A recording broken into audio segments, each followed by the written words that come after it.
Hey, I just want to thank you for being a part of the conversation. Let's do some pod crashing. Episode number 233 is with Wes Kosova from The Big Take. Nice to meet you, Ara. Hey, nice meeting you too. What is it in your heart that says it's a Thursday? What's that identifier? What happens? The calendar says Thursday. Well, I have to trust it because I live a Google Calendar lifestyle, man. If there's a blank spot on that calendar, we've got to fill it with something. I hear you. It usually gets filled up without me knowing, and I'm like, oh God, I have to do that. Well, with you hosting a daily podcast, I mean, you definitely keep busy because I'm in the same boat that you are, and there's a schedule, but there's also a discipline. What is your discipline to make sure that you don't spend 18 hours in a studio? It's funny. Since this is new as a podcast, and I'm new to podcasting, I'm learning discipline. At first, it was, not easy because I would want to just, kind of like pray over every last thing. And, I needed to kind of get a little bit more disciplined about that. Oh, yeah, because, I mean, there are times, like when I'm talking with people in Ukraine and things, and it's like, you're doing an interview at 9, 10 o'clock at night, and you're going, God, what? Yes. I got to become that person again. Holy crap, how am I going to do that? Yeah. The subjects that you pick, is it something that hits you as you're walking about, taking like a little transition walk, or is it something that, like when you're surfing the news, you're going, that's my subject today? Let me just ask you, are we getting started, or are we just chit-chatting right now?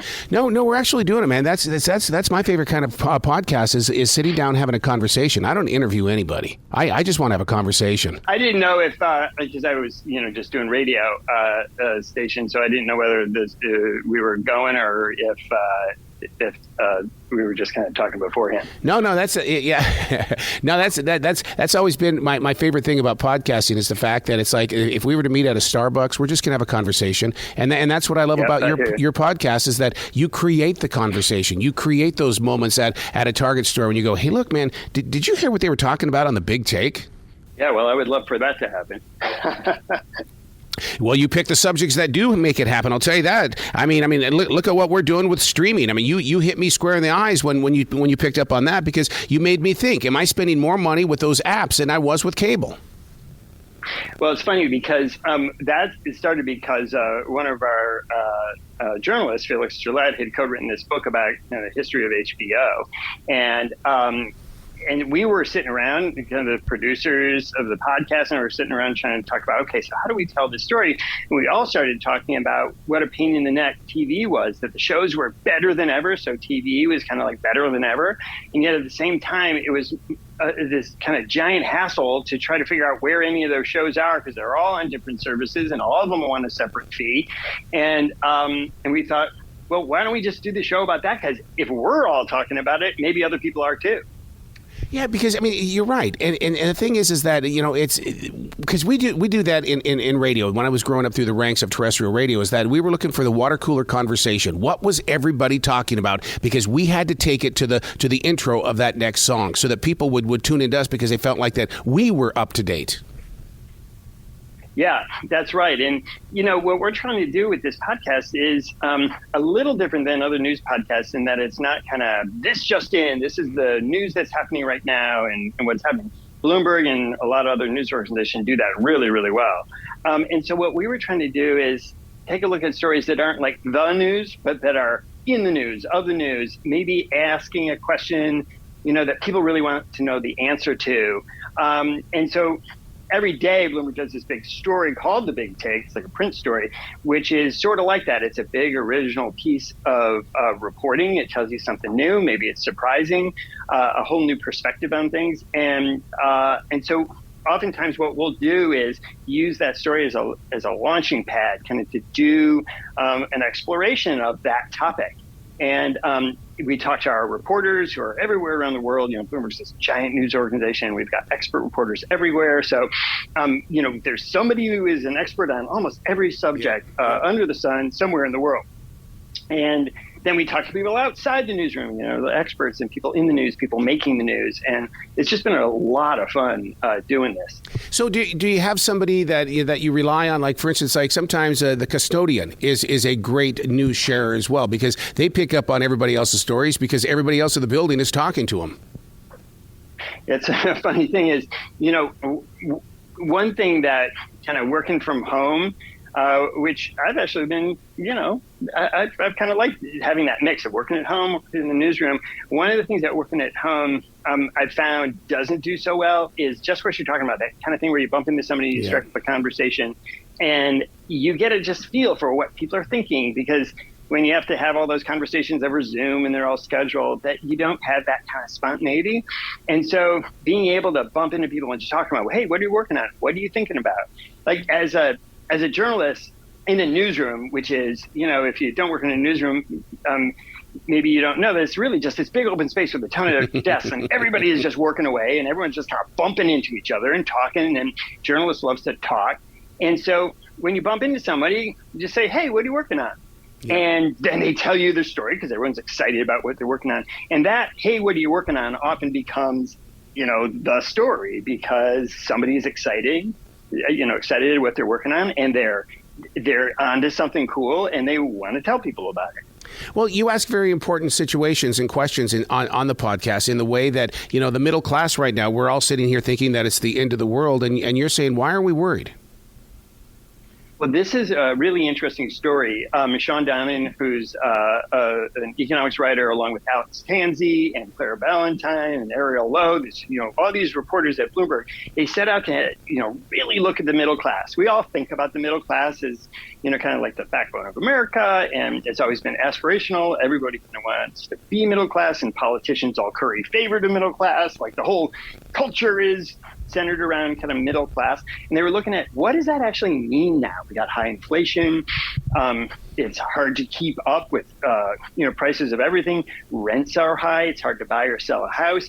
What does it mean to be middle class right now? And they did this deep exploration, and we had this kind of long, really interesting conversation.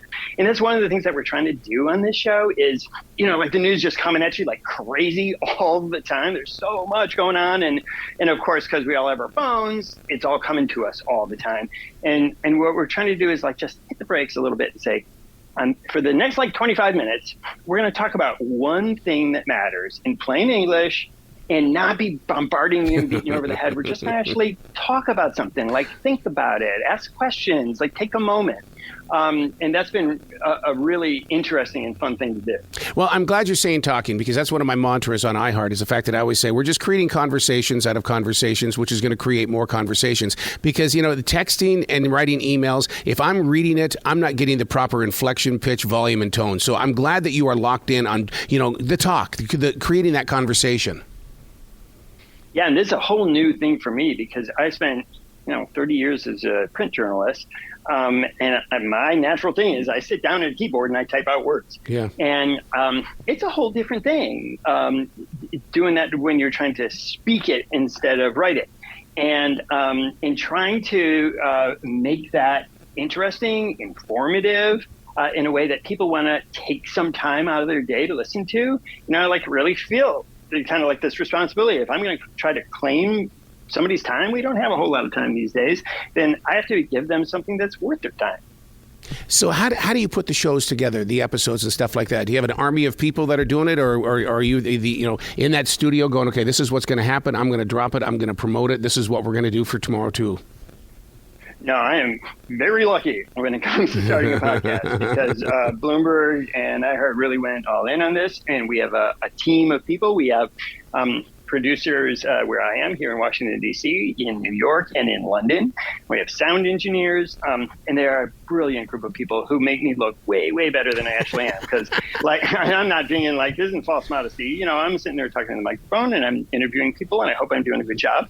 But as you know, because you do this, it's then when you take all of that conversation and you edit it, yep, so it does respect people's time. So you cut out the stuff that just, it wasn't that interesting, or me just saying dumb stuff or flubbing a sentence, and make it into something that's worth listening to. And also putting a lot of thought and care, the producers, into, who we talk to, and pulling in other clips and other pieces of sound to give context. All of that is a massive team effort. And without it, it would never, ever happen. So I am one cog in this machine, and I am just really grateful for our team. Well, you planted a big seed when you did the podcast on the Mississippi, because I've never, ever thought about what happens if that monkey dries up. This nation is going to suffer in a huge way. You know, what's so funny about that podcast is I thought it was super interesting because I don't live along the Mississippi. Certainly, I think of the Mississippi as this great American river, and of course, it's very storied. And you know, we think of Mark Twain and Walt Whitman and all that kind of stuff. And I knew that it was a waterway for goods and services, but I never realized just how important the Mississippi is. Like 1 trillion pounds of goods go down a year, and like 14% of all goods that travel around America go down the Mississippi. And the thing is drying up because it's low waters, and there's been a drought, and throw a little climate change in there. And I thought it was really interesting, but I thought, I don't know, like, there's a lot going on. Are people really going to listen to an entire episode about the Mississippi River? And I've gotten more feedback about that episode where people said they thought it was so interesting, they'd never thought about it that way. And that was eye-opening to me because I have to really expand my own thinking and be like, people are really interested in a lot of stuff, and it doesn't just have to be the stuff that's front and center on cable news and the things that everybody is doing. That people really do want to kind of hear about things that they don't think about every day. Yeah, because I'll tell you what, Wes, the type of podcast that you've created here with Bloomberg and iHeart this is the stuff that I listen to when I drive to work. I don't want to hear top 40 songs all the time. I want to hear something that I'm going to put into my heart as content. And you talk in a way and you share in a way that really does, help feed that monster inside of me. Well, thank you. I appreciate you saying that, because that's what we're trying to do. And we're trying to keep the show, with some exceptions, to about, 26, 27 minutes. So that when you think about how much time do I have, you look at it and you say, yeah, that fits my commute, my workout, walking the dog, whatever the heck it is you're doing. And not being like, okay, this thing is 50 minutes long or 55 minutes long. And there's nothing wrong with that. A lot of great podcasts are that long. But when it comes to a daily thing where we're trying to say, hey, would you make this part of your day? We have to realize that people only have so much time. And I don't want people to look at it and say, oh, yeah, that looks like a really interesting podcast. I'll listen to it later. And then later is never. So we try to be really disciplined to keep it focused, to make sure that it's respecting people's time. Oh, and I so respect you for that. Where can they go to find out more information about you? Because, like you said, you're just getting into the podcasting, but you've got a history when it comes to true journalism. So where can they go to find out more about you? Oh, gosh. I have no idea. I suppose you could go onto Bloomberg's website. I think there may be some bio of me on on any of the podcast platforms, but I don't know. I've never been. This is kind of a weird world for me, because I've never been the guy kind of in front of the microphone. I've always, I've let the story speak for me. Now, I'm speaking for me, so I don't have a whole, me PR thing. Oh, it's going to be so fun to watch you grow, because your life is going to change, dude. I swear to you that when you get out there and people start recognizing you for your voice, your emotions, your connection, I just can't wait to watch you grow. Well, thank you. I really appreciate that. I would love to see if, this does kind of strike a chord and people really start listening. It's early days. We have really good listenership numbers, but of course I want to reach as many people as possible. So I really hope it is something that people want to listen to and find valuable, because there's a lot of podcasts out there, and we're coming in here and say, hey, listen to us too. And so I kind of feel like we got to have something that's worth listening to, because unlike the early days, where anyone's holding up an iPhone and they had a podcast, people are really picky now, and they should be. They have a lot of choices. They have high demands. They don't have a lot of time. And there's an expectation that if you're going to put something out there and ask people to listen to it, that it better be good. Absolutely. Well, please come back to this show anytime in the future. The door is always going to be open for you. Arrow, thanks a lot. This was really fun. I enjoyed talking to you. Well, you be brilliant today, okay, sir? I'll try my best, man.